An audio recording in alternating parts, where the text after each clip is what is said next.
Preeti wisdom या चॅनलमध्ये तुम्हा सर्वांचे खूप खूप स्वागत आहे। आज आपण आपल्यात पडणाऱ्या स्वप्नांविषयी जाणून घेऊया। तुम्हाला तुमचे विचार आणि स्वप्ने इतरांना सांगण्याची सवय असेल तर काळजी घ्या। स्वप्ने शेअर करण्याची तुमची सवय तुमचे मोठे नुकसान करू शकते।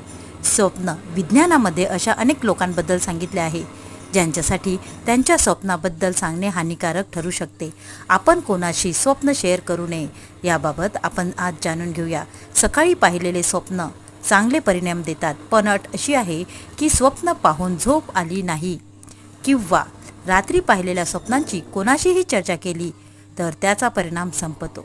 तुमच्या मनात एखादे स्वप्न आणि स्वप्नांच्या विरुद्ध विचार आले तरी ते स्वप्न हरवते।